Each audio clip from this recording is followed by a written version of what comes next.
नमस्कार दोस्तों, स्वागत है आपका इस अपने YouTube चैनल में। दोस्तों, मृत्यु एक अटल सत्य है। जो भी जन्मा है उसे एक दिन मरना ही है। लेकिन मौत एक ऐसा विषय है जिसके बारे में कम ही लोग बात करना चाहते हैं। हालांकि हम सब ने एक विधि जरूर देखी होगी, लेकिन उसके बारे में जानकारी कम ही लोगों को होती है। आप सभी ने देखा होगा कि हिंदू धर्म में मृत्यु के बाद शव को जलाया जाता है, और आपने ये भी देखा होगा कि अगर किसी की मृत्यु सूर्यास्त के बाद होती है तो उसका दाह संस्कार अगले दिन किया जाता है। ऐसे में आपने गौर किया होगा कि मृत्यु के बाद व्यक्ति के शव को अकेला नहीं छोड़ा जाता है। दरअसल इसका संबंध गरुड़ पुराण से है।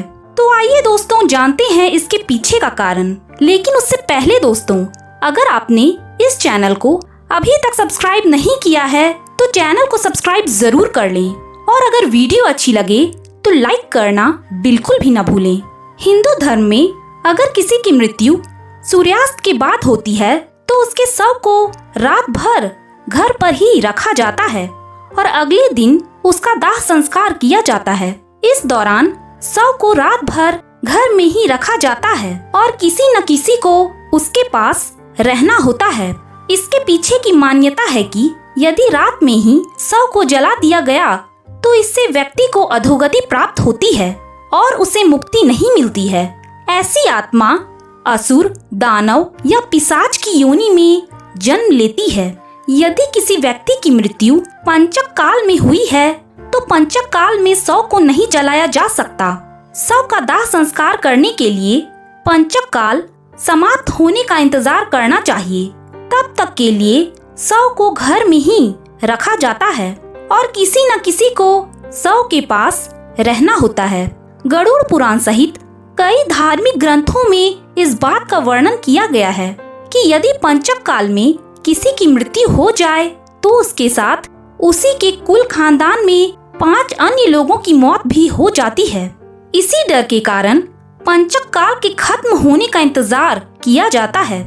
लेकिन इसका समाधान भी है कि मृतक के साथ आटे, बेसन या कुश अर्थात सूखी घास से बने 5 पुतले अर्थी पर रखकर इन 5 का भी शव की तरह पूर्ण विधि विधान से अंतिम संस्कार किया जाए। ऐसा करने से पंचक दोष समाप्त हो जाता है।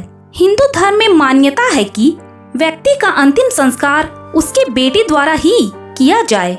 ऐसी स्थिति में अगर किसी का बेटा या बेटी कहीं दूर रहता है तो उसका इंतजार किया जाता है और शव को घर पर ही रखा जाता है। कहते हैं कि बेटे या बेटी के हाथों ही दाह संस्कार होने पर मृतक आत्मा को शांति मिलती है, अन्यथा वह भटकता रहता है।